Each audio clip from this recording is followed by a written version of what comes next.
pessoas! Eu sou Natasha Henneman, este é o Redemoinhando, sejam bem-vindos. Vamos falar sobre as leituras de abril de 2025. Algumas das leituras, eu vou selecionar as que eu quero conversar melhor aqui com vocês. E eu quero começar falando sobre esses dois livros, Descolonizando Afetos, da Jenny Núñez, e A Morte é Assim, de Ellen Dutti e Ana Juan Cantavelha. Vamos começar pelo da Jenny Núñez, Descolonizando Afetos, Experimentações sobre Outras Formas de Amar, pela editora Paidós. A Jenny Núñez é uma autora que é psicóloga, ela é indígena do povo Guarani, e ela, nesse livro, vai falar um pouco sobre a não monogamia. Tem 3 partes o livro, e a minha favorita, com certeza, foi a primeira parte, em que ela faz uma conexão entre a colonização portuguesa e a imposição de determinados padrões, que ela chama de monoculturas. Então, assim como aconteceu uma certa imposição na nossa agricultura, por exemplo, que era muito diferente da que era feita pelos povos indígenas aqui no Brasil, aqui ela vai falar sobre uma monocultura dos afetos, né? Ou seja, essa ideia de que um relacionamento amoroso só pode ser com uma pessoa. Mas eu gostei muito das conexões históricas que ela faz. O texto dela é muito claro. Esse é um texto de pesquisa dela, pesquisa e reflexões, mas é diferente dos textos acadêmicos que eu estou acostumada a ler. Eu acho os outros textos bem mais difíceis de ler. Ela consegue ser muito clara e muito direta naquilo que ela vai falar. Eu achei o texto muito bom. E esse outro livro, A Morte é Assim, 38 Perguntas Mortais de Meninas e Meninos, de Ellen Dutti e Ana Juan Cantavelha, com ilustrações de Andrea Antinori, pela editora Todavia, com tradução de Sheila Miranda. O selo chama-se Baião, o selo pelo qual foi publicado esse livro. As autoras, se eu não me engano, são espanholas. Eu não achei muito bem essa informação, tá? Mas eu acho que elas são espanholas. E esse livro, como diz o subtítulo, traz 38 perguntas de crianças de 5 a 15 anos a respeito da morte. E são perguntas bem variadas. Tem perguntas mais filosóficas, tem perguntas mais práticas, tipo assim, o que acontece com o meu videogame quando eu morrer? Ou então, o que acontece depois da morte? Por que uma pessoa tira sua própria vida? E as autoras elas conduzem as respostas de um jeito tão incrível, porque elas tornam as respostas leves, claras, diretas, elas não suavizam a resposta, elas contam exatamente o que se sabe sobre aquilo, possibilidades para pensar sobre aquele assunto, e elas conseguem jogar de volta a reflexão para os leitores. Eu achei esse livro magnífico, não posso deixar de elogiar as ilustrações, que são perfeitas. Olha só que coisa mais linda. Essa pergunta, a morte tem uma forma física?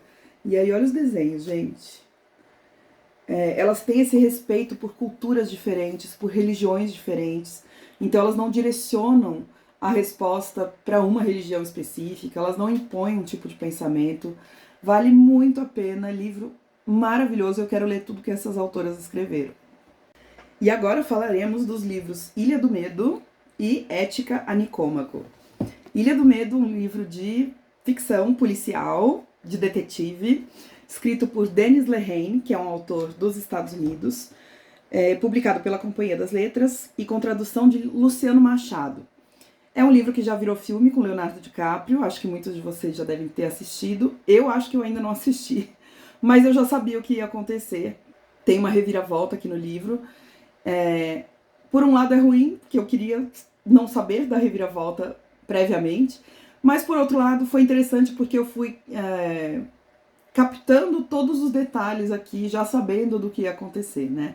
Eu fui pegando as pistas que o autor foi deixando ao longo do livro.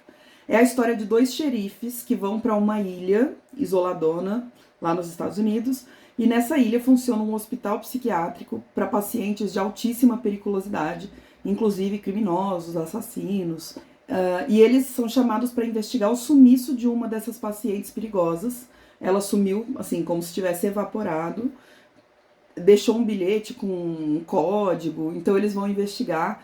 E a atmosfera que o autor cria aqui é muito interessante, ela é muito misteriosa, você fica meio alerta o tempo todo. E eu gostei muito que no começo tem essa descrição do espaço e da função do hospital psiquiátrico isolado numa ilha, que é também uma prisão, né? E aí dá para relacionar até com a filosofia do Michel Foucault, que fala das instituições disciplinares, das semelhanças que existem entre prisões e hospitais psiquiátricos lá do início do século XX. Então é um livro bem legal, assim, serviu super. Eu tava precisando de um entretenimento assim que me prendesse e esse livro Ilha do Medo fez isso. E o Ética a Nicômaco, de Aristóteles, pela editora Vozes, com tradução de Vinícius Chichurra. Esse livro está na minha lista dos 40 livros de não ficção para ler antes dos 40. E foi uma cortesia da editora Vozes. Eu tinha uma outra edição que eu já doei, porque ela tinha páginas brancas e margens muito pequenininhas. E nesse aqui, gente, o livro tá muito confortável e fácil de anotar do lado, sabe? Eu fiz várias marcações aqui, fui sublinhando o livro, ficou tudo bem bonito. Eu já tinha lido vários trechos do Ética a Nicômaco, mas foi a primeira vez que eu li a obra completa e eu adorei. Acho que esse livro é uma aula de argumentação. O Aristóteles também tem um texto muito claro.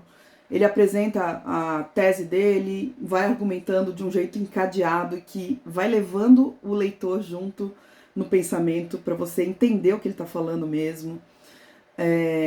Traz exemplos práticos. Então é um livro muito legal.